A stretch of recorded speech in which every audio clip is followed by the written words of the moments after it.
अस्सलाम वालेकुम जी। खबर की खबर में शफीक अवान, खालिद क्यूम और सलमान आबिद के साथ मैं हूँ इसार राना और आपको आज के प्रोग्राम में खुश आमदीद कहता हूँ और इस दुआ के साथ कि ये हफ्ते का पहला दिन है। ये दिन आपके लिए कामयाबियाँ लेके आए, बहुत अच्छी खबरें लेके आए और पाकिस्तान के लिए ये दिन बहुत अच्छा साबित हो और सारे ही दिन पाकिस्तान के लिए बहुत अच्छे साबित हो। अखबारात ने किस तरह देखा खबरों को, किस तरह डिस्प्ले दिया, ज़रा एक नज़र डालते हैं। वफाकी वज़ीर इत्तलात और नशरियात का इलेक्शन कमीशन से बड़ा मुतालबा, वज़ीर आज़म का गैर कानूनी माहीगीरी का नोटिस और TTP को हुकूमत की वार्निंग आज के तमाम कौमी अखबारात में नुमाया तौर पर शाया है। रोजनामा दुनिया की सुर्खी वफाकी वज़ीर इत्तलात के बयान से मुताल्लिक है। इलेक्शन कमीशन तमाम जमातों का फंडिंग रिकॉर्ड सामने लाए, चौधरी फवाद हुसैन।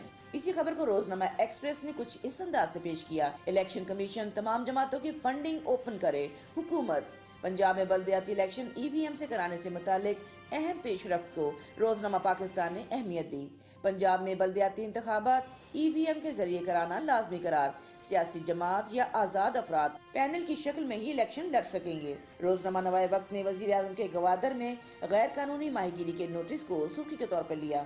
गवादर में माहीगीरों के मुतालबात का नोटिस, वज़ीर आज़म से बात करूंगा, वज़ीर आज़म इमरान खान। रोजनामा जंग की सुर्खी TTP से मुतालिक है। अल्फाज हैं, TTP की हुकूमती वार्निंग, कानून के मुताबिक चले तो ठीक, वरना पहले भी लड़े और अब भी लड़ेंगे, रियासती रेट बरकरार रहेगी। वफाकी हुकूमत।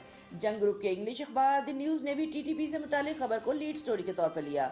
Bye law or face action government wants TTP, the nation की टॉप स्टोरी है। PM pledges action to ban illegal fishing by trawlers in Gwadar.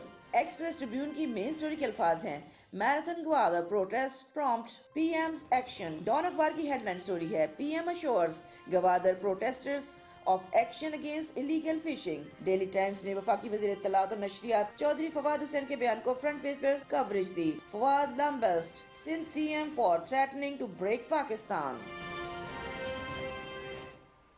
अस्सलाम वालेकुम जनाब। वालेकुम अस्सलाम जनाब। क्या हाल है जी? ठीक ठाक है। हफ्ते का पहला दिन है तो हम हर दफ़ा हर हफ्ते के पहले दिन को ये समझते हैं कि ज़रा लेज़ी होगा और यूँ होगा और यूँ होगा, और थोड़ी देर बाद प्रोग्राम जब ख़त्म होता है तो हम कहते हैं कि नहीं, दिन तो ठीक हो गया, काम तो ठीक ही हो गया। आज वज़ीर आज़म साहब ने ग्वादर में जो एहतजाज कुछ दिनों से चल रहा था उसका नोटिस लिया है और उन्होंने 2-3 बड़े उनके मसाइल थे। एक तो था कि जो ट्रालर हैं वो बड़े जाल फेंक के मछलियाँ पकड़ लेते हैं, तो वहाँ के जो मुकामी माहीगीर थे उनको इस पे बड़ा एतराज़ था। फिर और कुछ इस तरह के मसाइल थे जिस पे वज़ीर आज़म ने कहा कि मैं ना सिर्फ इसको ठीक करवाऊँगा बल्कि वज़ीर आला से भी बात करूँगा, जबकि वज़ीर आला साहब ने कहा कि जी ठीक है, हम गैर ज़रूरी चीज़ें जो हैं वो ख़त्म कर देते हैं। और शफीक साहब, जो ये ग्वादर है ये आने वाले दिनों में यकीनन हमारा इक्तिसादी हब है और ये वो ताकत है जो पाकिस्तान को अल्लाह की तरफ से मिली है, क्योंकि इतनी डेप्थ जो पोर्ट में है वो बाकी जगहों पर नहीं मिलना बहुत मुश्किल होता है। Thank you very much. असल में देखें, गवादर को पहले हमने के नाम नहीं सुना था। एक बलूचिस्तान का एक ज़िला है या एक कोस्टल सिटी है और वो भी छोटा सा कस्बा सा। जब से CPEC में आया और CPEC के उसका चाइना ने उसको उसमें डेवलपमेंट पूरी शुरू की और पूरे सड़कें बनी, सब कुछ हुआ, तो वहाँ पे ज़िंदगी ज़िंदगी की नई लहर आ गई। लोगों को सहूलतें मिली हैं, स्कूल खुले हैं, हॉस्पिटल खुले हैं और सबसे बड़ा मवासलात का, पहले लोग कोयटा जाते तो हफ्ता लगता था या कराची आते तो कई दिन लगते थे। अब वो डायरेक्ट जो हमारा नेशनल हाईवे है उससे लिंक हो गए और लोगों से इसमें पता है कि इसमें समाजी भी बेहतरी आती है। लोग मिलते हैं, ट्रैवल करते हैं, यहाँ से लोग जाते हैं वहाँ आते हैं, वहाँ से लोग आते हैं, तो एक दूसरे से मेल जोल करते हैं और ये बड़ी इसमें बेहतरी आती है। अब धरने पे आए हैं, अब ये को नो डाउट कि बहुत बड़ा धरना था और ये पुरअमन धरना था। ये उनके लिए अपना एक सबक है कि जो हुकूमत को थ्रेट करते हैं हम धरना देंगे, हम ये करेंगे। माजी में हमने देखा है जो अपना धरने हुए हैं रिसेंटली, उसमें तोड़ फोड़, कितने पुलिस वाले हमारे शहीद हुए, क्या कुछ नहीं हुआ। लेकिन गवादर को लोगों ने अपनी सियासी बसीरत का ये मुजाहरा किया और साबित किया है कि अपने मुतालबात मनाने के लिए और हुकूमत की तवज्जो मुतबादल कराने के लिए वो अपना पीसफुल जो है वो धरना एहतजाज भी कर सकते हैं। और ये प्राइम मिनिस्टर ने नोटिस ले लिया है। आपने ट्रॉलर का जिक्र किया, बिल्कुल ठीक है। ये सारे वहाँ माहीगीर हैं और ये आज के नहीं है, ये पाकिस्तान से पहले के माहीगीर हैं और उनके तमाम रोजी रिज़्क जो है वो माहीगीरी पे है। अब बड़े बड़े ट्रॉलर आ जाएंगे बगैर लाइसेंस के, अंदर हो जाए, एंटर हो जाएंगे आपके समुद्रों में और सारा वो मछलियाँ वो ले जाएंगे। जो गरीब जो छोटी कश्तियों में जाते हैं, उनका रोजगार कहाँ से पूरा होगा? बिल्कुल ठीक, तो बिल्कुल ये ठीक। प्राइम मिनिस्टर ने नोटिस ले लिया और हमें उम्मीद है कि जो सूबाई हुकूमत और प्राइम मिनिस्टर और इदारे मिल के कोई ऐसा लाया अमल इख्तियार करेंगे कि इनका रोजगार का हक भी रहे। और ज़रा फिशिंग ट्रॉलर है, फिशिंग जो है वो एक बड़ा बिजनेस है, लेकिन असल मसला है कि हमारे जो लोग हैं, गरीब लोग हैं, जो जिनका रोजगार यही है, वो रोजगार मुतासर ना हो। और प्राइम मिनिस्टर ने नोटिस ले लिया, मुझे उम्मीद है कि ये कोई बेहतरी निकली। ठीक है सलमान साहब, कि जो ग्वादर है ये एक गेम चेंजर है पाकिस्तान के लिए, बल्कि खित्ते के हवाले से। वज़ीर आज़म ने तो एक्शन लिया, तो क्यों नहीं पहले ही इसको वहाँ की मुकामी जो क़यादत है उसने सॉल्व किया? ये करना चाहिए था उन्हें। और अब वज़ीर आज़म ने जब एक्शन लिया तो मामला ठीक होंगे। मेरा ख्याल है कि कुछ थोड़ा सा वहाँ पे वज़ीर आला बलूचिस्तान को भी इस मामले पे संजीदगी का मुजाहरा करना चाहिए था। असूली तौर पे अगर हर मामला जो है वो वफाक में प्राइम मिनिस्टर ने करना है तो फिर सूबाई हुकूमतों की क्या रोल बिल्कुल ठीक कह रहे हैं। 18वीं तरमीम के बाद तो सूबे काफ़ी खुद मुख्तार है, फाइनेंशियली बड़े एम्पावर्ड हैं, एडमिनिस्ट्रेटिवली बड़े एम्पावर है। ये काम तो इतने दिनों से चल रहा था गवादर के अंदर। अगर वहाँ उस वक्त एक जरा चीफ मिनिस्टर एक प्रोएक्टिव रोल प्ले करते, उनके साथ बातचीत करते, उनके साथ निगोशिएट करते। और इनका देखिए इशू क्या है, ये जो इलीगल फिशरीज है ना जी, यानी जो कराची से लोग जाते हैं वहाँ जाके गैर कानूनी तरीके से, तो उन मुकामी लोगों का जो रोल है ना वो जरा मिनिमाइज होता है। बिल्कुल ठीक कह रहे हैं। ये तो एक रोल था जो प्रोविंशियल गवर्नमेंट्स के दरमियान, डिस्ट्रिक्ट गवर्नमेंट के दरमियान और दो प्रोविंशियल गवर्नमेंट सिंध हुकूमत और बलूचिस्तान हुकूमत के दरमियान अगर ये बातचीत हो जाती तो ये मसला रिजॉल्व हो सकता था। बिल्कुल ठीक लेकिन क्योंकि मसला ये है, एक डेफिसिट भी है, मुकामी लोग जो हैं वो सूबाई हुकूमत से बातचीत करने के लिए तैयार नहीं होते कि जब तक कि वफाक उसमें मुदाखलत ना करे। तो प्राइम मिनिस्टर को फिर एक फाइनली उसके अंदर इंटरवीन करना पड़ा है और वो एक बेहतर इंटरवीन हुआ है। और मुझे उम्मीद है कि ये सारा मामला रिजॉल्व होगा दो प्रोविंशियल गवर्नमेंट्स के दरमियान, वहाँ के मुकामी लोगों के दरमियान, जो वहाँ के मुकामी स्टेक होल्डर है। उसकी वजह यह है कि हम इस किस्म की जो है ना कन्फ्यूजन जो है वो अफोर्ड नहीं कर सकते। जब हम सी पैक की बात कर रहे हैं, गवादर की बात कर रहे हैं, बलूचिस्तान के अंदर बात कर रहे हैं, क्योंकि देखिए ना इसके फिर पॉलिटिकल एंगलिंग निकल आती है।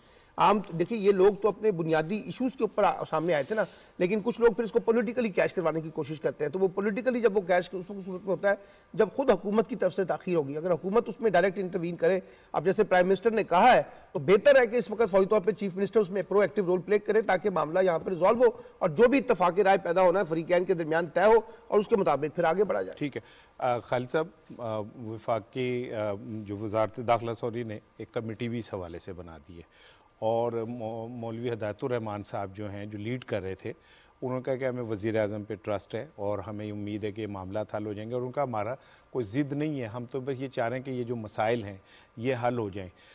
मेरा ख्याल है कि अगर ये मसाइल हल हो जाते हैं और ग्वादर में प्रॉपर तरीके से जो है इक्तिसादी सरगर्मियाँ तेज़ हो जाएं तो इसका बेनिफिट तो अल्टीमेटली पूरे पाकिस्तान को है। देखिए जमात इस्लामी बलूचिस्तान की तरफ से, क्योंकि ये जो इस वक्त मूवमेंट वहाँ चल रही है, यहाँ प्रोटेस्ट हो रहा है, उसको लीड जो है वो जमात इस्लामी कर रही है। तो जमात इस्लामी ने तो वज़ीर आज़म के बयान का जो एक्शन लेने की बात की है, वज़ीर आज़म ने इस मामले में जो गैर कानूनी तौर पर वहाँ पर जो है वो माहीगीरी हो रही है उसको रोकने के लिए उसका खैर मकदम किया है राना साहब। लेकिन मसला जो है वो राना साहब और है जी कि माजी की जो दो हुकूमतें थीं, पीपल्स पार्टी की हुकूमत और नून लीग की हुकूमत, इन दोनों हुकूमतों ने बलूचिस्तान के को नज़रअंदाज किया और वहाँ पर ऐलानात तो हर हुकूमत ने किए, लेकिन अपने ऐलानात पर ही वो अमल दरामद नहीं कर सके। और यहाँ तक कि शहबाज शरीफ साहब 2 बार वज़ीर आला पंजाब रहे और शहबाज शरीफ साहब ने कोयटा के अंदर एक हार्ट का हॉस्पिटल बनाने का जब पहली बार वज़ीर आला बने तो ऐलान किया, लेकिन अपने दोनों अदवार के अंदर वो उस अस्पताल की जो तमीर है उसको मुमकिन ना बना सके। जबकि पीटीआई की जो हुकूमत है इसने 2020 के अंदर भी 600 अरब रुपए का एक मालियाती पैकेज जो है वो अफगानिस्तान के लिए दिया। और अब फिर वज़ीर आज़म पाकिस्तान ने जब वज़ीर आला बलूचिस्तान से मुलाकात हुई है तो उसके बाद एक नया पैकेज जो है बलूचिस्तान का असासे महरूमी दूर करने के लिए उसकी तैयारी का हुक्म भी दे दिया है। और मैं आपको बताऊं कि पंजाब के वज़ीर आला पंजाब की तरफ से भी अब बलूचिस्तान के अंदर जो है एक हॉस्पिटल बनाने के लिए जो है 100 बेड का हॉस्पिटल है, उसकी तमीर के लिए जो है वो अदायात दे दी गई हैं। और दूसरा मुझे कहना पड़ता है तो उसमें देखिए कि एक बार शफीक साहब, शहबाज शरीफ साहब वज़ीर आला थे और वहाँ से बलूचिस्तान से ग्वादर से स्टूडेंट्स का एक वफ्द लाहौर आया, तो हम भी उस मीटिंग में बैठे हुए थे, उस मुलाकात में। तो वहाँ पर उन स्टूडेंट्स ने कहा कि हमें तो यहाँ लाहौर आकर पता लगा है कि यहाँ सी पैक चल रहा है, हमें ग्वादर में बैठकर तो सी पैक कहीं नजर नहीं आता, नाम तो ग्वादर का इस्तेमाल होता है। तो अब देखिए कि हुकूमत की तरफ से ऐसे इकदाम किए जा रहे हैं जिससे जो असासे महरूमी है बलूचिस्तान की, खास तौर पर ग्वादर के एरिया में दूर हो सके। बिल्कुल ठीक है। दूसरा टॉपिक अगला टॉपिक शुरू करता हूँ, मेरे मुंह से दूसरा आई एम सॉरी निकल गया। कल फवाद अहमद चौधरी साहब ने प्रेस कॉन्फ्रेंस की और प्रेस कॉन्फ्रेंस में उन्होंने इलेक्शन कमीशन से दरख्वास्त की कि तमाम जमातों के जो अकाउंट्स हैं वो सामने लाए जाएँ फॉरेन फंडिंग केस के अंदर, और उसमें PTI, Muslim League Noon, People's Party, even TLP, JUI, और उन्होंने नाम लेके कहा कि इन पे क्वेश्चन मार्क्स हैं, तो इनके हवाले से जो है क्यों नहीं काम हो रहा है और क्यों इनके हवाले से चीज़ें सामने नहीं आ रही। एक पहले रिपोर्ट दिखाता हूँ, फिर इस पर बात करता हूँ। इलेक्शन कमीशन को मजबूत करना चाहते हैं और हम चाहते हैं कि इलेक्शन कमीशन में जो पॉलिटिकल पार्टीज रजिस्टर्ड हैं उनकी फंडिंग के मामलात जो हैं वो ओपन होने चाहिए। वफाकी वजीर इत्तलात और नशरियात चौधरी फवाद हुसैन ने कहा है कि तहरीक इंसाफ समेत तमाम सियासी जमातों की फॉरेन फंडिंग के मामलात अवाम के सामने आना चाहिए। गवर्नर हाउस लाहौर में वजीर इत्तलात और नशरियात चौधरी फवाद हुसैन और वजीर मुमलिकत फरक हबीब ने प्रेस कॉन्फ्रेंस करते हुए कहा कि इलेक्शन कमीशन में फॉरेन फंडिंग के मुकदमात पर मुनासिब पेशरफ्त नहीं हो रही। बहुत सी ऐसी जमातें भी इलेक्शन कमीशन में रजिस्टर्ड हो गई हैं जिनकी फंडिंग के जराये का कुछ पता नहीं। उन्होंने कहा कि हुकूमत इलेक्शन कमीशन को मजबूत बनाना चाहती है। इलेक्शन कमीशन संजीदगी से आगे बढ़े। मुल्की इलेक्शन 100% इलेक्ट्रॉनिक वोटिंग मशीन पर हो सकते हैं। ये इलेक्शन 100% ईवीएम के ऊपर हो सकते हैं, कोई इसमें प्रॉब्लम ही नहीं है। इलेक्शन कमीशन से सिर्फ मैं ये कहता हूँ, आप अपनी RFPs, आप अपनी जो जिस किस्म की मशीन आप चाहते हैं आप उसका टेंडर करें। गवादर के हवाले से वफाकी वजीर चौधरी फवाद हुसैन का कहना था कि हुकूमत बलूचिस्तान के अवाम के मसाइल जरूर हल करेगी। गवादर के अवाम के बुनियादी मसाइल माजी की हुकूमतों ने हल नहीं किए। ये थे फवाद साहब की गुफ्तगू और एक आपको हमने इस हवाले से रिपोर्ट दिखाई। शफीक साहब, फवाद साहब का जो मुतालबा है वो मेरा ख्याल है कि हकीकत के करीब है कि ठीक है आप सबके लिए एक तरह का रूल रखें और लेके आए, सबके जो मसाइल हैं सामने लेके आए इलेक्शन कमीशन। अब देखें, जब ये फॉरेन फंडिंग का केस आया था तो ये इसमें PTI का टारगेट किया गया था और बड़े अरसे तक ये चलता रहा और मुस्लिम लीग नून और पीपल्स पार्टी और दूसरे मुखालफिन ये खिचड़ी पकाते रहे कि हुकूमत आज गई और कल गई। अब देखिए, ये फॉरेन फंडिंग जो है ये एक पेचीदा मामला है, इसमें सबूत, इसमें सारी चीज़ें देनी होती हैं, लेकिन ये मुस्लिम लीग नून और पीपल्स पार्टी सारा खेला मीडिया के लिए। वो कहते हैं ना प्लेइंग टू द गैलरी, ना उन्होंने कुछ का केस का कोई अपना सबूत दिया ना कुछ दिए। एक जो साबका रुकन थे PTI के, उन्होंने ये शोशा खड़ा किया और उसमें अपना उन्होंने ये एक खामा इशू खड़ा कर दिया। अब जब ये देखें, वो वन वे टिकट जा रही थी, वन वे सारा जा रहा था। अब जब PTI ने तहकीकात की और उनको कुछ इन्फॉर्मेशन मिली तो उन्होंने फिर वहाँ कहा कि आप इनके फ़ंड भी देखें ना, इनके फ़ंड कहाँ से आए इतने। उसमें देखें ख़ास तौर पे मौलाना फजल रहमान की पार्टी के, फिर मुस्लिम लीग नून के, फिर आप देखें उसके अपना पीपल्स पार्टी के, उस पर उनको अपनी पड़ गई। अब कुछ अर्सा तो इन्होंने बड़ा शोर मचाया कि फॉरेन फंडिंग। अब फॉरेन फंडिंग में कोई बोलता ही नहीं, ना मुस्लिम लीग नून बोलती है, ना पीपल्स पार्टी बोलती है, ना दूसरी जमातें बोलती हैं। फवाद साहब ने बिल्कुल ठीक कहा। फिर आप देखें मौलाना फजल रहमान साहब, उनको तो मेरे ख्याल फॉरेन फंडिंग के स्पेलिंग नहीं आते होंगे माजरत के साथ, लेकिन वो एक अपना झंडा पकड़ा दिया उनको मुस्लिम लीग नून ने और उसी को लहराते ये भागते जा रहे हैं, नहीं देखते क्या इसका मकसद क्या है।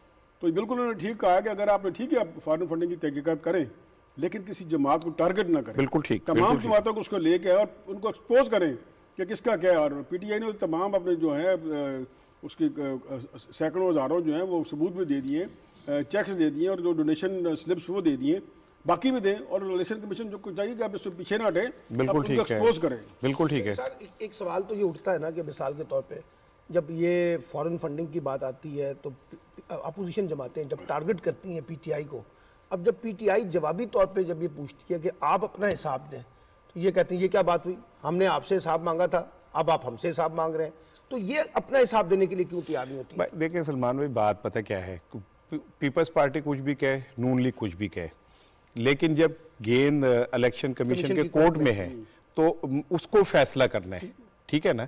और पीटीआई और फवाद साहब ने जो कल कहा कि भाई ठीक है सबको आप एक उस पर रखें। और नून लीग के हवाले से देखें बहुत सारी चीज़ें ऐसी भी आई हैं कि इस फंडिंग केस के अंदर सामने आया कि मनी लॉन्ड्रिंग की गई, ब्लैक मनी को वाइट किया गया, पैसे उसमें रखे गए ताकि वो इन ब्लैक एंड वाइट आ जाएं, फिर वो पैसे निकलवा लिए गए, वो किस मद में खर्च हुए कोई पता नहीं। पीपल्स पार्टी की बहुत सारी ट्रांजैक्शंस हैं जो आई और उसके बाद वो इस्तेमाल हुई, उसका कोई सबूत नहीं है। लिहाजा इलेक्शन कमीशन के ऊपर ये फ़र्ज़ है कि वो सबके साथ एक तरह का रवैया रखे।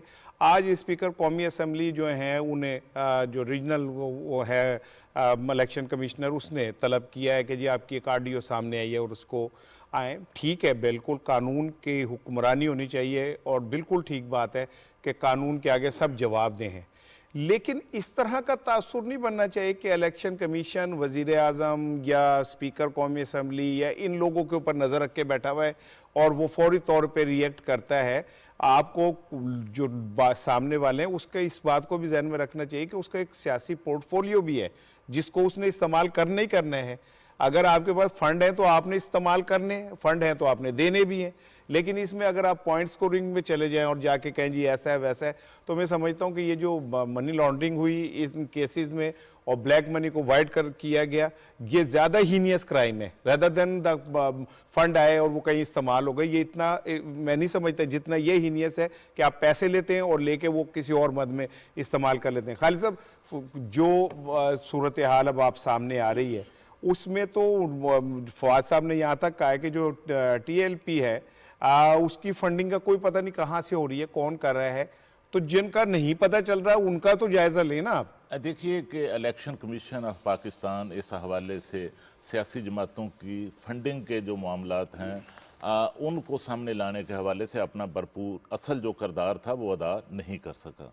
और देखिए कि पीटीआई का जो फंडिंग के मामला थे उन पर तो तवील अरसे तक जो है वो तहकीकात होती रहीं। फिर चलो अब आगे चलकर पीपल्स पार्टी और नून लीग के जो अकाउंट्स हैं उनकी जांच पड़ताल भी जारी है, लेकिन सबसे ज़्यादा तो सवालात अब पैदा हो रहे हैं जब से शिद्दत पसंद जमातें जो हैं अब वो इलेक्शन कमीशन में रजिस्टर्ड हो गई हैं, तो उससे जो मजहबी सियासी जमातें हैं उनके जो फंडिंग के मामलात हैं उनको भी आवाम के सामने लाना जो है ये इलेक्शन कमीशन की जिम्मेदारी में शामिल है। और दूसरा देखिए कि पीपल्स पार्टी और नून लीग की तरफ से तो हमेशा इतराज़ात जो हैं इल्ज़ामात तो पीटीआई पर लगाए जाते, लेकिन जब उनका रिकॉर्ड सामने आया तो वहाँ पता चला है कि जो बात आप कर रहे थे कि नवाज शरीफ साहब ने एक बार 11 करोड़ जो है वो पार्टी को फंड दिया और उसके बाद उसमें से 4 करोड़ जो है वो फिर वापस ले लिया। असल में ये सारी मनी लॉन्ड्रिंग जो है वो भी पार्टियों के जरिए होती रही है। और ये हसैन हक्कानी साहब अमेरिका के अंदर पीपल्स पार्टी की हुकूमत के दौर में सफीर थे और वहाँ पर एक कंपनी रजिस्टर्ड की गई और उसके जरिए हसैन हक्कानी ने खुद जो है वो वहाँ पीपल्स पार्टी के लिए जो है फंड रेजिंग की। और इस तरह के जो मामला हैं तो सब के लिए एक ही असूल जो है वो इलेक्शन कमीशन को अडॉप्ट करना होगा। बिल्कुल ठीक है। सेनेटर सीमी इज़्ज़ी साहिबा हमारे साथ हैं।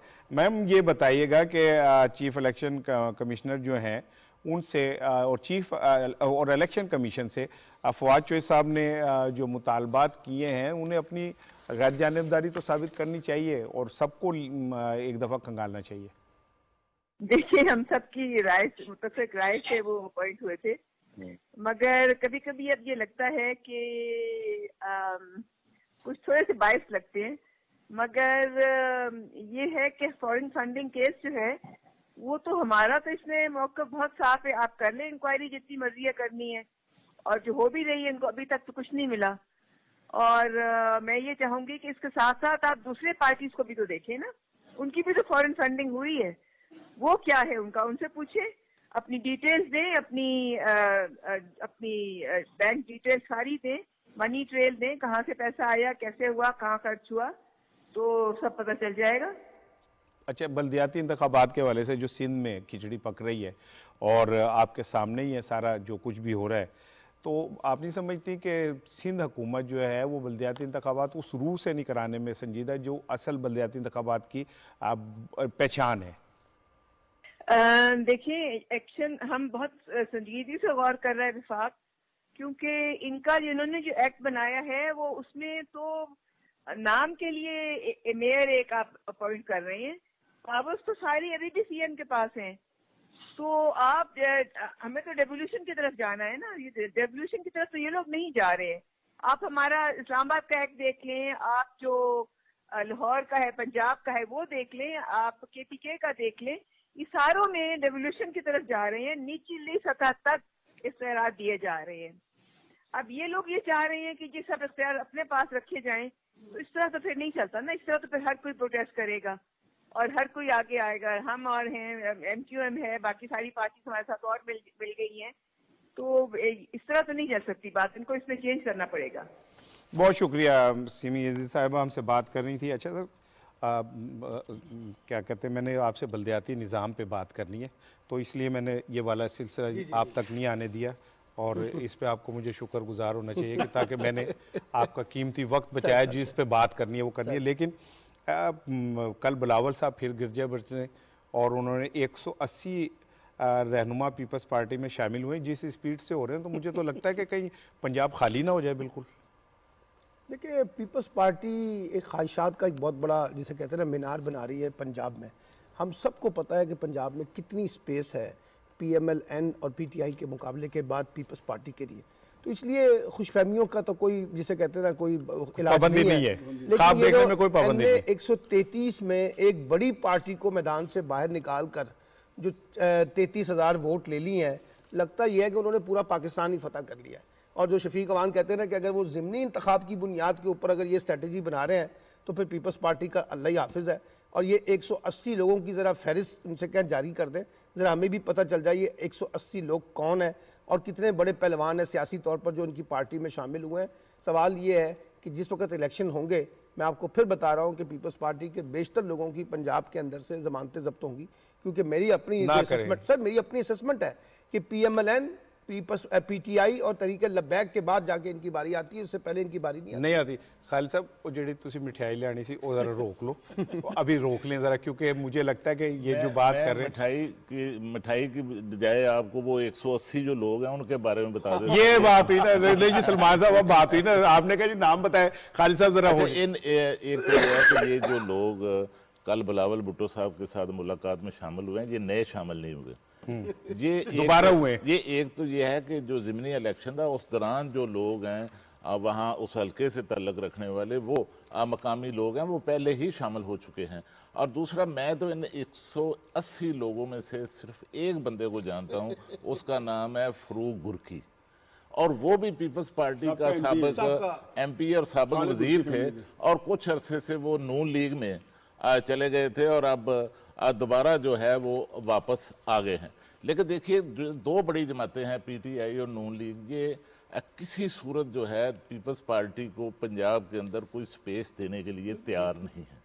वो तो एक PTI के उम्मीदवार से गलती हुई और उस गलती से जो वहाँ मसाइल पैदा हुए उसका फ़ायदा पीपल्स पार्टी ने उठाने की कोशिश की, और इसी की बुनियाद पर अब जो खानेवाल का इलेक्शन हो रहा है वहाँ पर भी उनका जीतने वाला जो है वो प्रोग्राम नहीं, वो चाहते हैं हमारे कुछ वोट जो हैं, पहले उनके 6,500 थे, अब 6,500 से 10,000 के करीब। मैं खालिद साहब से बिल्कुल इत्तेफाक नहीं करता कि मुस्लिम लीग नून और PTI स्पेस नहीं देने चाहिए, पीपल्स पार्टी का रास्ता रोक, स्पेस नहीं दे रही, ये पीपल्स पार्टी खुद अपने रास्ते बंद कर रही है। अच्छा, अब देखें ना, एक प्रोग्राम में खालिद साहब ने इंकशाफ किया था कि जरदारी साहब ने डांटा है बिलावल को, तुम लाहौर जाके बैठो, लाहौर जाके बैठो, वहाँ काम करो, पंजाब में जाओ। और पंजाब में अब मैं क्या कहूँ, पल्ले नहीं तेला कर दी मेला मेला। और चैलेंज किसको कर रहे हैं? सबसे बड़ी पार्टी को, पाकिस्तान की, दूसरे मुस्लिम लीग नून को, कि हम पंजाब में, वो कहते हैं अगली हुकूमत पंजाब में हमारी होगी। अब इसमें बंदा हंस भी नहीं सकता ना रो सकता है। कुछ दरमियानी कैफियत आप उसमें बताएंगे, दरमियानी कैफियत क्या है? मेरी उर्दू इतनी कमजोर है इसमें अब नहीं बता सकता। दूसरा ये जो कहते हैं ना, सॉरी तो दूसरा लैब में नहीं, ये रजिस्टर्ड नहीं है खालिद के उनके नाम, आप तीसरा भी ले सकते हैं। हाँ, मतलब ये नहीं हो जी। और फिर देखिए इसमें आप एक और भी आपका कि मुस्लिम लीग नून की हिकमत अमली। अब मुस्लिम लीग नून की हिकमत अमली क्या है कि वो आज उनका बयान छपा है शायद बाजी साहब का कि अगले इलेक्शन में हमारा वज़ीर-ए-आज़म शहबाज शरीफ होगा। बहुत देर कर दी मैं वहाँ आते आते। तो आप उनकी अपनी मुनाफकत है, और पीपल्स पार्टी तो मैं उसमें क्या गए, मरे को नहीं मारना चाहिए। मैं आपकी इस राय से इत्तेफाक करता हूँ। आपसे एक सवाल पूछता हूँ, ये बताएं, अगर PMLN और पीटीआई को दोनों को हाथ बांध के पैर बांध के आप मैदान से बाहर निकाल दें और पीपल्स पार्टी को खड़ा कर दें, फिर भी पीपल्स पार्टी काम खड़ी होगी, ये जरा बता दें। ये सलमान बार बार लेकिन एक सवाल मैं भी आपको कर देता हूं कि एक बहुत बड़ा सवाल और भी है जिस पर हम डिस्कस नहीं करते, वो ये है कि नून लीग के 90,000 से 86,000 वोट जो है, ये कर चुके हैं 86,000 वोट हैं। तो आप नहीं समझते कि इससे नून लीग के अंदर जो क्यादत में मायूसी है वहाँ उनके वोटर में भी अच्छा मैं सर एक साहब थे, उन दुकान खोल के बैठे थे, शाम तक कोई गाहकी नहीं हुई, तो उन्होंने अपने बेटे को बुलाया, उसे 100 रुपये दिए, कहा कि तो आप वापस आओ और आके मुझसे ना 100 रुपये के 2 बंद खरीदो डबल रोटी वाले। उसने आके बंद का ये 2 बंद दे दे, उन्होंने 2 बंद दे दिए, 100 रुपये रख लिए। एक बंदे ने कहा भाई तेरे बेटे से ही तूने पैसे दिए, तूने खुद ही जनाब अली उसे 2 बंद दिए। उसने कहा देखो ये बंद है 10 रुपये का, ठीक है, इसने 100 रुपये के 2 खरीदे, 80 रुपये तो मैंने कमा लिए ना। तो हम बिलावल साहब भी ये बंद खरीद रहे हैं, वो जो इनकी दुकान के अंदर ऑलरेडी मौजूद थे 180, वो लाके वो कहते हैं चलो गाहकी तो चलो शुरू हुई ना। लेकिन सर एक सबसे अफसोसनाक बात जो है वो मैं जो आपसे शेयर करना चाहता हूँ, मैंने अपनी आंखों से देखा है कि पीपल्स पार्टी ने लाहौर में खंबा खड़ा किया तो खंबा भी जीत गया। मैंने अपनी आंखों से देखा है शेर मोहम्मद भट्टी एक आम सा कारकुन था और उसने वहाँ पे हल्के में से अपने सबसे ताकतवर उम्मीदवार को हराया। मैंने तो अपनी आंखों से देखा है कि पीपल्स पार्टी भुट्टो, जुल्फकार अली भुट्टो ने यहाँ पे पीपल्स पार्टी का आगाज़ किया और उसके बाद एक वक्त ऐसा था कि ऐसा लगता था कि लाहौर में पीपल्स पार्टी के खिलाफ कोई कैंडिडेट नहीं खड़ा होगा और खड़ा होगा तो उसका मजाक बनेगा। खाली साहब जो जमातें परफॉर्मेंस नहीं देती, जो सिर्फ कब्रों के ऊपर सियासत करती हैं, जो कब्रों की मट्टी बेचती हैं और जो सिर्फ दावों और नारों के ऊपर रहती हैं, उनका हाल वही होता है जो पीपल्स पार्टी का हुआ। और ये बाकी जमातों को भी समझना होगा कि आपको परफॉर्मेंस देनी है, आपको कुछ करके दिखाना है तो लोग वोट देंगे, नहीं तो नहीं देंगे। जो ये लोग कहते हैं ना कि लोग बाय नहीं करते कि फलाना करप्ट है, फिर किसी ने सरे माल बना ली, किसी ने जाति इमरा बना लिया, बार फ्लैट बना लिए, लोग कहते हैं यार ये लोग बाय नहीं करते। पीपल्स पार्टी का हाल देखना, सरे महल और जो कुछ उन्होंने सिंध में किया बिल्कुल सही है, उसका रिजल्ट पंजाब में आया।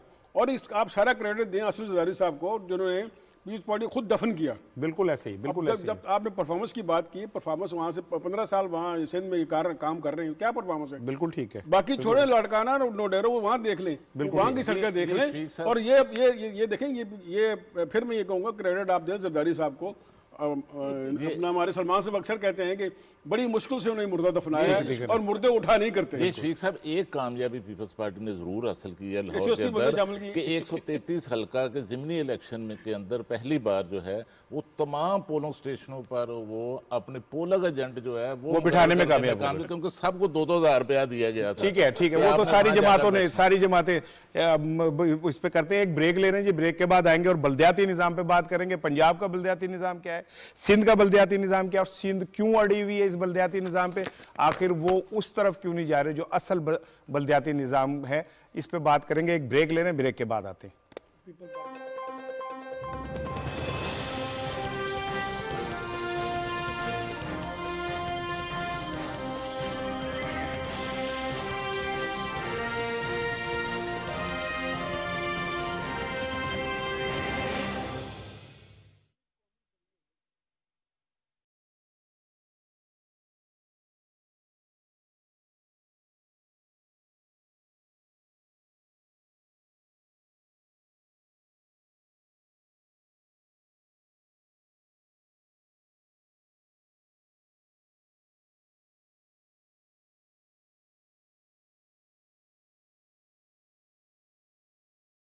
मैं हूं मोहम्मद शोएब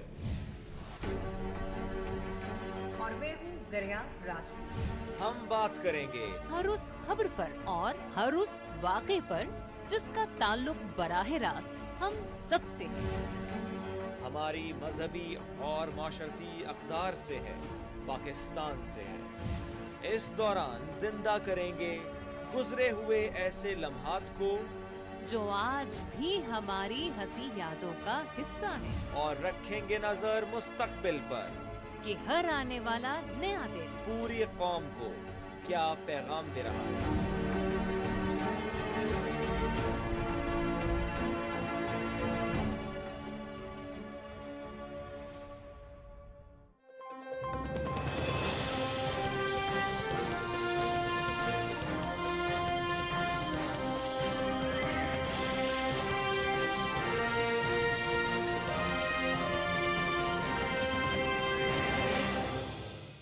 जी वेलकम बैक। पंजाब में बल्दियाती निज़ाम के हवाले से जो एक्ट है उसकी कुछ तफसीलात आज मीडिया में छपी हैं, जिसके तहत EVM पे इंतखाबात कराना लाजमी होगा और पैनल के साथ आप इलेक्शन लड़ सकेंगे। इसी तरह जो उम्र का तयन है, मेयर उसके लिए कितने डिप्टी मेयर चाहिए होंगे, यूथ के कितने काउंसलर होंगे, उनकी उम्र क्या होगी, इंतखाबात का तरीक़ेकार क्या होगा, ये सारी चीज़ें क्लियर हुई हैं। हमारे साथ मौजूद हैं सीनियर कानूनदान अहमद मुबीन काजी साहब, बल्दियाती निज़ाम के और अमूर के हवाले से एक्सपर्ट हैं। उनसे ज़रा मैंने कहा कि इस पर बात की जाए कि आखिर बल्दियाती निज़ाम सर है क्या। और सर ये अस्सलाम वालेकुम सर ये बताइएगा कि जो ये पंजाब का बल्दियाती निज़ाम और सिंध का बल्दियाती निज़ाम, इसमें फ़र्क क्या है, क्या कंट्रोवर्सी है असल? अब तो आप देखें तो अब तो आपको ज़मीन और आसमान का फ़र्क नज़र आएगा। जो पंजाब का बल्दियाती कानून है वो बहुत ज़्यादा बाइख्तियार बना रहा है बल्दियाती इदारों को, और उसके अंदर हुकूमत की इंटरफेरेंस बहुत कम होगी। मजीद उसके अंदर जो है अदारे का इलेक्शन डायरेक्ट होगा, अवाम डायरेक्ट इलेक्ट करेगी, तो पॉलिटिकल मैन्यूवरिंग नहीं हो सकेगी। यानी मनमानी शख्सियात जो है वो हुकूमतें अपनी मेयर के तौर पर या कम डिप्टी मेयर के तौर पर थोप नहीं सकेंगे बल्दियाती इदारों पर और अवाम के ऊपर, क्योंकि अब वो मजबूर होंगे उन लोगों को चुनने के लिए, कैंडिडेट के तौर पर लाने के लिए जो अपने इलाके में, अपने जिले में बहुत ज्यादा पॉपुलर होंगे, बहुत मशहूर होंगे और वो पसंदीदा शख्सियात होंगी, क्योंकि पूरे जिला जो है वो चुनेगा अपने जिले के बल्दियाती इदारों के जो सरबराह हैं, और उसके अंदर चूंकि डायरेक्ट इलेक्शन होंगे, और ये पहली दफा ये भी है रिजर्व सीट्स हैं उनके इलेक्शन, जिस आप देखते हैं बाकी जगहों पर वो लोग अपने घरों की ख्वातीन को वीमेन सीट पर ले आते हैं, घरों के मुलाजमों को वर्कर की सीट पर ले आते हैं, और माइनॉरिटीज भी वो सब वो बंदा जो उसके काम काज कर रहा होता उसको लाकर तो माइनॉरिटी सीट पर ले आते हैं। लेकिन अब वो उनका इलेक्शन भी बराह रास्त होगा। मुबीन काजी साहब ये बताइए कि सिंध हुकूमत जो है वो इख्तियारात निचली सतह पे मुंतकिल करने से खौफजदा क्यों है? उनको वो इसलिए कि वो इख्तियारात निचली सतह पर मुंतकिल करने की सूरत में कराची और हैदराबाद उधर के उनके इख्तियारात उनके पास से निकलते हैं और बल्दियाती इदारों के चले जाते हैं और वो डिलीवर करते हैं, जिसकी बुनियाद पर जो अपने इलेक्शन हो कौमी और सूबाई की सीटों में, तो वहाँ उधर के पार्टीज के और उधर के लोग जो हैं वो आगे आते हैं। और सिंध गवर्नमेंट जो है बदकिस्मती से वो पूरा कंट्रोल रखना चाहती है, तो बल्दियाती इदारों के ऊपर सारे फंड उन्होंने, वैसे भी जितने डिपार्टमेंट्स हैं आप देख लें कि उन्होंने बिल्डिंग कंट्रोल भी निकाला हुआ है, लिया हुआ है, उन्होंने जो है तमाम और भी इदारे जो बल्दियात के बेसिकली बल्दियाती सर्विसेज म्युनिसिपल सर्विसेज प्रोवाइड करते हैं वो भी उन्होंने सारे निकाल के लेके गवर्नमेंट के पास रखे हुए हैं। तो KMC तो वहां उन्होंने बिल्कुल बड़ा नाम लोकल गवर्नमेंट सिस्टम दिया हुआ। ठीक है अहमद मुबीन काजी साहब, जो आप बता रहे हैं उसके तो मैं ये समझता हूँ कि अगर ये इसी रूह से इलेक्शन हो जाएं तो फिर तो पंजाब को बल्कि पूरे पाकिस्तान को एक नई क़यादत भी मिल सकती है, पुराने चेहरों से जान छूटने का भी एक अच्छा रास्ता निकल सकता है। जी बिल्कुल, पाकिस्तान को पंजाब के अंदर इतनी ज्यादा नई क़यादत मिलेगी क्योंकि इसमें सिर्फ सियासी जमातों का ही नहीं, मतलब अगर कोई लोग ऐसे हैं जो समझते हैं कि वो जो मौजूदा सियासी जमातों को पसंद नहीं करते हैं तो वो अपना इलेक्ट्रल ग्रुप बना के भी आ सकते हैं और वो इलेक्ट्रल ग्रुप की सूरत में डायरेक्ट आएंगे। फिर इसमें जो जिले की सतह पे जो जनरल काउंसिलर्स हैं वो चूंकि प्रोपोर्शनेट बेसिस पर होंगे, तो लिहाजा ये नहीं है कि जो एक पार्टी जीती है तो सारे मेंबर्स उसके हो गए हैं, तो उसके अंदर प्रोपोर्शनेटली जो है उसके मुताबिक उनको सीटें मिलेंगी। सेम सिचुएशन है जो विलेज एंड नेबरहुड काउंसिल पर भी जो ऐसे काउंसिलर्स लड़ेंगे वो डायरेक्ट लड़ेंगे, जिसने सबसे ज्यादा वोट लिए होंगे वो नंबर 1 पोजीशन पर आ जाएगा काउंसिलर, जिससे नंबर 2 पोजीशन पे सबसे ज्यादा लिए होंगे नंबर 2 पे आ जाएगा, जिसने 6 नंबर पर लिए होंगे वो 6 नंबर पे आ जाएगा। तो ये इस तरह की डायरेक्ट रिप्रेजेंटेशन होगी और वो लोग आगे आएंगे जो वाकई पॉपुलर है। बहुत शुक्रिया सर, हमसे बात कर रहे थे सलमान साहब। ये जो नया बल्दियाती एक्ट आ रहा है इसको तो मैं देख के मुझे तो ये एहसास हो रहा है कि जैसे कोई एक नया सियासी निज़ाम वजूद में आने जा रहा है, नए लोग फ्रेश लोग जो है नए अज़म के साथ सामने आ सकते हैं। साहब, शफीक साहब और खालिद कीम साहब, आपको इमरान खान को यहाँ दाद देनी होगी। जो वो कहते थे ना कि मैं एक बड़ा खुद मुख्तार मजबूत किस्म का लोकल गवर्नमेंट इलेक्शन करवाना चाहता हूँ पाकिस्तान में। आप देखिए जहाँ जहाँ पीटीआई की हुकूमत है, पंजाब, केपीके और इस्लामाबाद, पहली दफ़ा शफीक साहब पाकिस्तान की तारीख में बराह रास्त मेयर और डिप्टी मेयर के इलेक्शन होने जा रहे हैं। एक बात, इसी तरीके से जितनी मखसूस नशिस्तें हैं उनका भी इंतखाब बराह रास्त होगा, वो डब्बे के जरिए नहीं होगा और लोगों इनडायरेक्ट नहीं होगा, बिल्कुल बराह रास्त होगा। फिर इससे बड़ी खूबी देखिए, पहली दफ़ा इसमें जो फंड की तरसील है ना जी, प्रोविंशियल गवर्नमेंट बराह रास्त कम्युनिटी को, यानी मोहल्ला काउंसिल को, विलेज काउंसिल को, नेबरहुड काउंसिल को बराह रास्त फंडिंग करेगी और उनको फाइनेंशियली खुद मुख्तार बनाया जा रहा है। फिर इसमें जो एक नई चीज इंट्रोड्यूस करवाई गई है कि डिस्ट्रिक्ट काउंसिल के बाद जो विलेज काउंसिल है और जो नेबरहुड काउंसिल है उसके मुकाबले में एक कम्युनिटी और एक जो है पंचायत काउंसिल, जिसको फिर बाद में नामजद करेंगे, वो इसके अंदर शामिल है। लेकिन सबसे अहम बात जो है ना, जो मुझे सबसे ज्यादा खुशी हुई है, आपको याद है शहबाज शरीफ साहब 55 कंपनियों के सरबराह थे, लोकल गवर्नमेंट को मफलूज करके, अपाहिज करके उन्होंने सिस्टम चलाया। इस सिस्टम के तहत पंजाब में पीएचए, वासा, LDA, टीपा, solid waste management, parking कंपनियां सबको डिवॉल्व किया गया है, सब लोकल गवर्नमेंट के अंडर होंगी। एक बात, फिर इसी तरीके से 5 बड़े महकमे, तालीम का प्राइमरी एजुकेशन सिस्टम सारा का सारा, हेल्थ का सारा प्राइमरी सिस्टम, फिर इसी तरह बहबूद आबादी का और स्पोर्ट्स का, ये सारे सिस्टम जो है प्रोविंशियल गवर्नमेंट को डिवॉल्व किए गए। फिर उसके बाद आप ये देखिए, खास तौर पे इसमें जो अपोजिशन लीडर है उसकी कानूनी हैसियत को तस्लीम किया गया है कि वो बाकायदा एक अपोजिशन लीडर होगा, उसका एक स्टेटस होगा, उसको बाकायदा रिकग्नाइज किया गया है। फिर इसमें मैं एक और चीज देख रहा हूं कि जो अकलियतें थी उनकी नुमाइंदगी, खवातीन की नुमाइंदगी, और पहली दफा पाकिस्तान की तारीख में सर कारोबारी तबके को यानी बिजनेसमैन को और साथ साथ इसमें डिसेबल लोगों को भी तारीख में पहली दफा जो है ना नुमाइंदगी दी गई है। और मैं ये समझता हूं कि ये बाकायदा इन्होंने साबित किया है कि ये पावर्स को डिवॉल्व करना चाहते हैं। और मुझे मालूम है पीटीआई के अंदर भी बेशुमार ऐसे लोग थे जो ये कहते थे कि जनाब ये डायरेक्ट इलेक्शन ना हो, बट इमरान खान इसके ऊपर इंसिस्ट करते थे। फवाद चौधरी साहब उन लोगों में से हैं जो शुरू से ये कहते थे, आपको याद होगा उन्होंने कहा था कि जैसे ही पीटीआई की हुकूमत बनी थी 120 दिन के अंदर में लोकल गवर्नमेंट इलेक्शन करवाने चाहिए थे। कई दफा उन्होंने अपनी प्रोविंशियल गवर्नमेंट पे भी तनकीद की और इसी वजह से उन्होंने खुद कहा कि एक ऐसा मजबूत सिस्टम, फवाद साहब कहते रहे, इमरान खान साहब कहते रहे, तो मैं दाद देता हूं महमूद रशीद साहब को भी, उस्मान बुजदार साहब को भी, इन चारों लोगों को कि अब पंजाब का आप कंपेरिजन कर लें चारों सूबों का और इस्लामाबाद का सिस्टम उठा के देखें, पंजाब का सिस्टम ज्यादा पावरफुल है और ज्यादा खुद मुख्तार है। अच्छा, रोजनामा जंग का जो आज इदारी है वो भी बल्दियाती निज़ाम के हवाले से, और वो कहते हैं कि मेयर का बराह रास्त इंतखाब एक अच्छा फैसला, जमाती बुनियाद पर इंतखाबात कराना भी बहुत इंपॉर्टेंट है और बल्दियाती निज़ाम को मुस्तहकम करने की ज़रूरत है ताकि नीचे के लोगों तक उसके दूररस नताइज जो हैं वो पहुँच सके। ना साहब देखिए, जो मेयर का डायरेक्ट इंतखाब है ना, अब जी मेयर का डायरेक्ट मेयर का डायरेक्ट इंतखाब जो है वो देखें, इसलिए अब पूरी दुनिया में देख ले क्यों होता है। वो अपनी एक पॉलिसी, अपना एक एजेंडा लेके आता है, उसने शहर को या जहाँ का मेयर है उसके क्या खदोखाल, क्या डेवलपमेंट करनी है, क्या बेहतरी लानी है। बिल्कुल ठीक। जब मेयर जो है वो डिपेंडेंट होगा कुछ अपना नीचे वोटरों के, उसका इलेक्शन होगा, इलेक्ट होने के बाद तो वो क्या अपना पॉलिसी देगा, और वो ब्लैकमेल होगा। छोटे ग्रुप आएंगे कि हमारी मानो, दूसरे ग्रुप आएंगे हमारी मानो। ये डायरेक्ट इंतखाब पूरी दुनिया में देख लें, जहाँ जहाँ ये लोकल बॉडी सिस्टम जो कामयाब चल रहे हैं, अमेरिका देख लें, वो इसलिए चाह रहे हैं कि मेयर डायरेक्ट को मुंतखब होता है और वो एक पूरा पॉलिसी, पूरा प्लान जागरूक करता है। फिर आपने लफ्ज यूज किया कि पैनल, यानी इसमें वो अपना इलेक्शन लड़ सकेंगे जो पैनल में आएंगे। आप देखिए, आज़ाद उम्मीदवार हमारे कौमी और सूबाई असम्बली में भी होते हैं, और एंड में क्या होता है कि वो ब्लैकमेल करते हैं कि किसी पार्टी के साथ शामिल होने को, और क्योंकि ज़ाहिर है उनको लोगों ने वोट दिए होते हैं। लेकिन ये जो कहे ना शिक, इसमें पैनल वाले लोग हिस्सा ले सकेंगे, वो भी एक तरह कह लें एक सियासी जमात होगी, वो कोई अपना एजेंडा मैनिफेस्टो लेके आएंगे, तो फिर ही वो आगे लोग इलेक्ट करेंगे। अब देखिए, लोग में एक आज़ाद उम्मीदवार खड़ा हो जाता है तो लोग उससे क्या तवक्को रख सकते हैं। यही ना कि बाद अपना हुकूमत बनेगी तो वो अपना कोई हिस्सा, पहले अपना हिस्सा लेगा, फिर किसी को अपना दूसरा हिस्सा देगा। तो ये डायरेक्ट मेयर और ये पैनल वाला ये बहुत अच्छा है, और इसमें एक पॉजिटिव चीज़ आएगी। सलमान साहब ने बड़ी डिटेल से बता दी है कि देखें, पूरा यूरोप देख लें, अमेरिका देख लें, वहाँ तो पुलिस भी इनके अंडर है।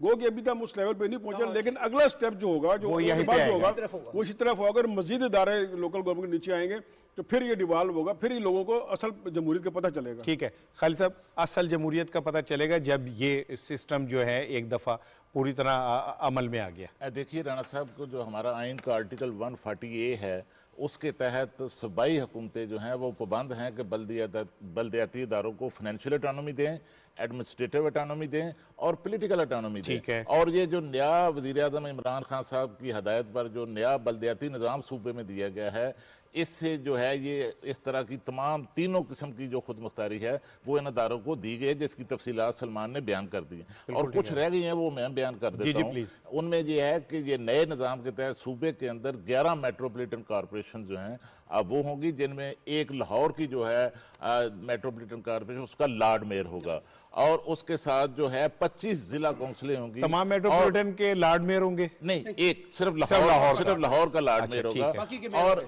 और इसमें 3000 से ज्यादा जो हैं वो नेबरहुड काउंसिल होंगी और 2000 से ज्यादा जो हैं वो विलेज काउंसिल जो है वो होगी और हर तहसील के अंदर जो है वो एक जिला काउंसिल का जो मेयर होगा, उसके साथ एक डिप्टी मेयर जो है तहसील की सतह पर वो भी इसमें शामिल किया गया है, ताकि तहसील की सतह पर जो मसाइल हैं उनको भी जो है उनके जरिए हल किए जाए। साहब सलमान साहब ने बड़ा अच्छा ब्रीफ किया कि भाई कि ये नया सिस्टम, और आपने भी कहा कि नया सियासी निज़ाम आ रहा है। अब देखिए नालियाँ, गटर, ये वो इस किस्म के मसाइल के लिए हम देखते थे सूबाई हुकूमत और अपना मरकज़ी हुकूमत की तरफ। गवादर का जिक्र किया है, बिल्कुल ठीक पॉइंट आउट किया आपने कि ये वहाँ लोकल जो CM का काम था। अब जो ये नया सिस्टम आ रहा है तो क्या इस सिस्टम के मुकम्मल इम्प्लीमेंट होने से जो बोझ था सूबाई हुकूमतों या वफाकी हुकूमत उसे कम होगा और मसाइल लोकल सतह पर हल होने की उम्मीद है? अच्छा, मैं तो एक दिलचस्प बात आपसे शेयर करता हूँ। हम तीनों ऑब्जर्वर हैं इस पॉलिटिकल सिस्टम के। होता यह कि जो अरकान असेंबली होते हैं उनके ज़िम्मे होता है कि वो सिर्फ पार्लियामेंट में जाके कानून साजी करें और कानून बनाए जिससे रियासत जो है वो चल सके। अच्छा, कानून साजी के लिए पार्लियामेंट में उन लोगों का होना ज़रूरी है जो ना सिर्फ तालीम याफ्ता हो बल्कि उनकी एक ख़ास किस्म की पॉलिटिकल ग्रूमिंग हो और वो अवामी मसाइल को समझते हो।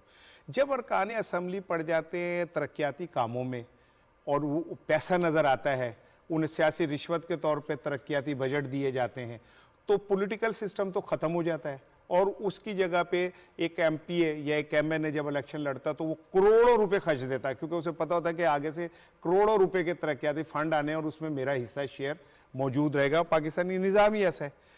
लेकिन जब ये निज़ाम आएगा और ये पैसे आ जाएंगे लोकल गवर्नमेंट्स के हाथ में, तो मेरा ये यकीन है कि जो पॉलिटिकल सिस्टम में ऊपर वो वडेरे, वो ताकतवर लोग जो सिर्फ इसलिए पार्लियामेंट्स में जाते थे कि उनको ज़रा पैसे भी मिल जाएंगे, तरक्याती कामों में भी उनका हिस्सा आ जाएगा, एक तो वो डिस्करेज होंगे और उससे पढ़े लिखे तालीम याफ्ता लोग जो हैं वो पार्लियामेंट में आना शुरू होंगे। दूसरी चीज़ ये कि अगर ये लोग जो पूरे निज़ाम को हाईजैक करते हैं, ये कहते हैं कि जी हम पैसे तो इधर है, तो बल्दियाती निज़ाम की तरफ आते हैं, तो ये भी एक अच्छी बात होगी कि बड़े बड़े जिन जो हैं, बड़े बड़े नाम जब बल्दियाती निज़ाम के साथ जुड़ेंगे तो फिर उन्हें फौरी तौर पे जवाबदेही भी करनी पड़ेगी, फौरी तौर पे उन्हें जो है रिस्पॉन्स भी देना पड़ेगा और अपने आप को साबित भी करना पड़ेगा कि भाई हाँ हम यहाँ मौजूद हैं, परफॉर्मेंस भी देनी पड़ेगी, क्योंकि फिर तो मोहल्ले का कोई भी बंदा जाके आप नॉक कर सकता है डोर के, जी ये मुझे बताएं कि ये क्या है।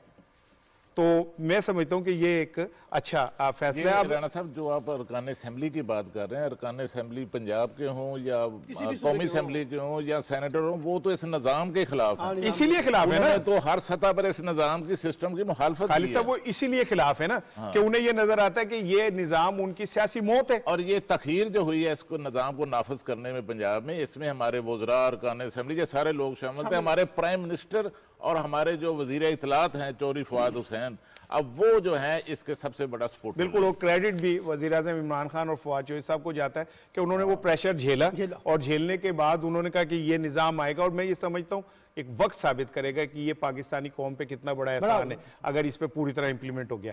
अच्छा, दूसरी तरफ सिंध को देखें तो सिंध के अंदर कल जितने स्टेक होल्डर्स हैं उन्होंने तरमीमी बिल मुस्तरद कर दिया और उनका कहना यह है कि जनाब अली ये तो आमरीत है जो आप कायम कर रहे हैं। अच्छा, वज़ीर आला सिंध मुझे नहीं समझ आ रही, वो अच्छे टाई शाई लगा के सूटेड बूटेड अच्छे पढ़े लिखते, वो उन्हें किसने बताया कि आप अपोजिशन को जाहिल कहें या अनपढ़ कहें? आपने कौन सा कोई मैट्रिक का उनसे टेस्ट ले लिया या अपनी सनद दिखा दी है? राणा साहब देखिए, ये जो है ना पीपल्स पार्टी बड़ा 18वीं तरमीम का रोना रोती झंडा उठाती थी कि हमने 18वीं तरमीम दी है और 18वीं तरमीम की कातिल भी पीपल्स पार्टी है। बिल्कुल ठीक है। अब देखो सिंध में जो बल्दियाती निज़ाम लेके आए उसमें कहाँ गया डिवॉल्व, कहाँ उन्होंने नीचे इख्तियारात दिए, तमाम महकमे अपने पास रख लिए, क्योंकि उसका उसमें जो ठेकेदारी और दूसरी चीज़ें होती हैं सारा अपने जेब में रखने चाहिए। सिंध हुकूमत अगर वो सिंसियर होती, अगर वो 18वीं तरमीम का अगर फ़ायदे उठाती तो उसके फ़राइज़ भी हैं। बिल्कुल ठीक तो है। वो जो इख्तियारात निचली सतह पर लाए